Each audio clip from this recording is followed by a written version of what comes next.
This is an organization in the Toronto Maple Leafs. So from this point on, I'm just talking Leafs. Yeah. They have not won a Stanley Cup since 1967. Correct. Right? Before you and I were born. Right? Mm-hmm. This organization with smart head coaches like Mike Babcock, like Randy Carlyle. Good one, Randy. Yeah.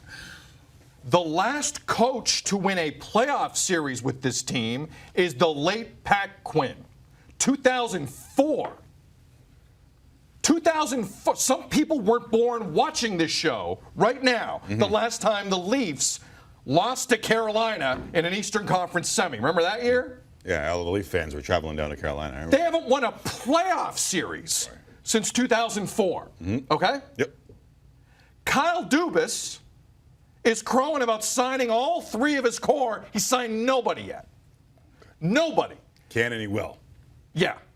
He signed nobody. Okay. This team, Frederik Andersen, has seen more shots in the last 2 years than any goaltender. He's seen more shots than a Toronto bartender on a Friday night. Glad you just did They signed a guy from the KHL for less than $1 million to improve that blue line. They're going to get destroyed again on the back end because that's their weakness. Jake Gardiner plays, you don't win a series. But after one preseason game, JT Money in Lucien, Ontario is going to change the narrative of the Toronto Maple Leafs.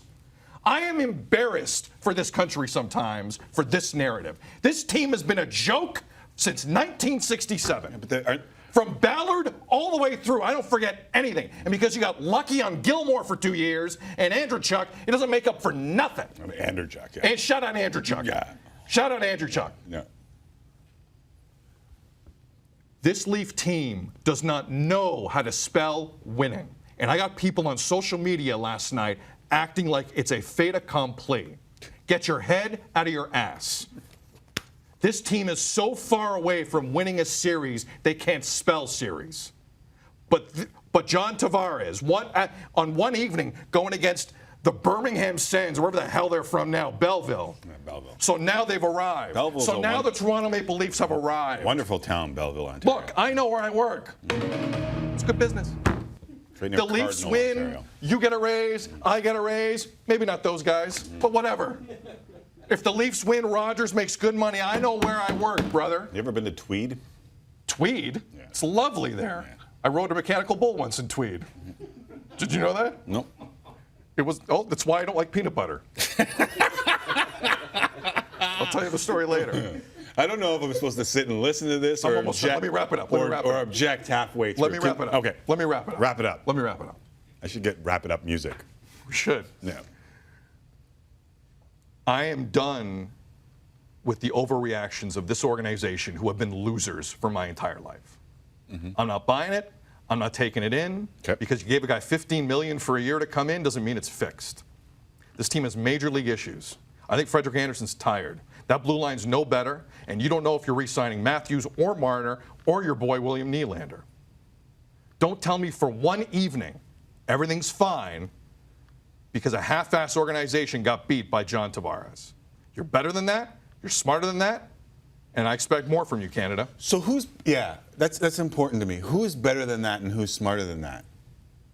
Like the media, the fans. No, I'm talking directly. I'm talking directly to the Leaf fan base because this was the fan base who was smart enough to say, "Time for a rebuild." But they didn't fight anybody on that. Don't you think? And I was going to come in here and say, like, should we calm? I have it right here. Is there any calming Leaf fans down? Should we even try to calm Leaf fans down? But you know as well as I do that Leaf fans have become, because we hosted a show locally in Toronto on the radio, like Leaf fans have come to the realization that they are, in fact, the butt of the joke till they win a Stanley Cup, so why not embrace being the butt of the joke? They don't know. Not all of them. The majority of them don't know that they are the butt of the joke. But they have become way more cognizant of that idea over the last 10 to 15 years than they ever were before that. That's not what I saw last night. But that's just not what I saw last here, night. Let me try I saw unbridled, unadulterated joy over nothing. Oh, no, excitement. Nothing. Over the possibility of what this year could be. Right, the possibility. Like they did in 1968, like they did in 1969. Well, they were coming off like a cup in 68. Hold on, I'm not done. I mean, I'm not done. Hold on. But like, please, I'm not done. In 68, they were coming off a cup season. And in 1969, they were really excited. Sorry? And in 1970, and 1971. You know what I'm talking about. And in 1972, you know what I mean, baby. 1973. Yep. 1974. Okay. 1975. 1976. What about 77? Great. That's near the peak of what I'm talking about. I'm not sure they were too excited in 78, though. I've seen this story Darryl Sittler? way too many times, is my point. I'm not falling for this stuff anymore. Earl Thompson? Earl Thompson. Yeah. This team is not near good enough to win a Stanley Cup. Right now. Stop it. Right now. Stop it. You don't think the blue line is a joke defensively. Stop it. At some point, you're going to have to play defense. No one this entire summer has talked. Anderson, the blue line, we got something called an Azhaganov from the KHL. Didn't pay any money for him, but surely he will stop the leak from the dam. But you understand that this was a 105-point team that added one of the best players in the NHL. Tim, half the league's getting 100 points in the regular season now. Okay. The Leafs are the Raptors. They're going to bang away at the Habs and Sens all year, get 110 points, and everyone's like, they're ready. Really? That's how we're going to judge that? Come on, man. I'm not saying they're going to win the Cup, but they're going to be among the top 4 teams in the Eastern Conference. During the regular season? Yeah.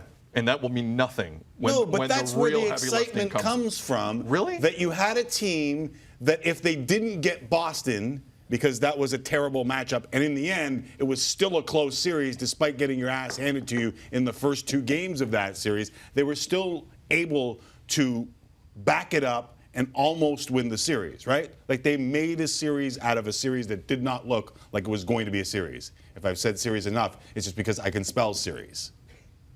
And they laid down in Game 7 and quit.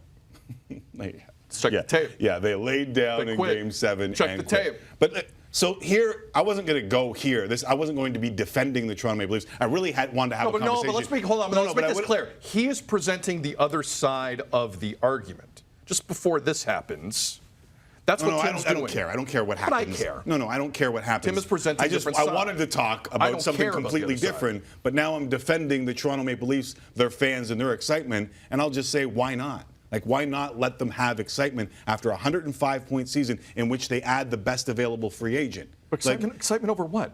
Over beating the Sens and Luke in Ontario? What the hell am I looking at last night? It's not about beating the Sens. Last night was about beating this, John Tavares. You're taking this literal. And Mitch Marner. When even some of the being tweets 1-2 in league scoring. That's what last night was on social media. Do you really think that Chris Pride saying, I don't want to look too much into a preseason goal, but I'm pretty sure John Tavares is going to lead the Leafs to a Stanley Cup, isn't somewhat tongue-in-cheek? Maybe in his instance. The other 300 tweets along those lines weren't. Okay. All right. I'll give you that. How about the other 300 tweets? If this is the hill that you're going to die on. Can I ask? I could die on the same hill for 51 years. Nothing changes. This team's not fooling me anymore. They don't have it. But if they don't have it. Right. The structure, you can tell me all you want about how Brendan Shanahan and the Red Wings took less money and did that. The first hurdle Kyle Dubas has, he is failing on because that kid is still in Sweden. He just got John Tavares. You and I give someone $15 million, we can bring him here. We can bring him here. You were saying that he wasn't coming here, so don't flip the script now and say there's no chance that he's coming here. I said it was a lock. And then he comes here, and then you try and say that Kyle Dubas' first hurdle is William Nylander in Sweden. You got no hope. Come on, man. This is where the heavy lifting happens. I can't believe now is where it happens. Actual conversation that I wanted to have here. Oh my God, we're seeing chest hair. I'm getting hot. My lower back's wet. It's got nothing to do with. I think there's peanut butter back there. No, I take it back. Leafs win the cup in 3. Leafs beat Vegas in 3 and for the cup. The Vegas Golden Knights have won more playoff series since 2004 than the Toronto Maple Leafs. But tell me the Leafs haven't figured it out because of one beautiful night in Lucan. Tell me they haven't figured it out. It's a joke. Everyone's just drinking the same blue Kool-Aid. It's a joke. you've completely hijacked this entire first segment. Elias Pettersson. It was really good last night. Yeah, we were going to talk a lot about Elias Pettersson. And I was going to have this conversation with you about how we were going to balance the Leafs being good this year and among the only two good Canadian teams with the Winnipeg Jets, and how we balance all of the hate that we're going to take from the Toronto Maple Leafs haters, and now you've pissed off the Toronto Maple Leafs lovers. The truth sucks, and listen. I would be upset if I were you as well. So the truth really sucks. Where's the mark my words? I'll give it to you right now. Because I'd like to put it on paper. Since you hijacked the entire segment, I'll give you multiple mark my words. How about this? With your chain and your chest hair and your rage, give me a mark my words. Megaphone. Who's got better chest hair, Ryan Fitzpatrick or me? Megaphone. Ryan Fitzpatrick. Ryan Fitzpatrick does. Yeah. Mark my words, John Gruden will be fired before the end of this season. Cut. Save it for later. Mark my words, the Leafs will not win a playoff series this year. Cut. Throw it away. Mark my words, the Raptors will win the Eastern Conference playoffs this year. Cut. Send it. Mark my words, the Raptors will not win the Eastern Conference playoffs this year.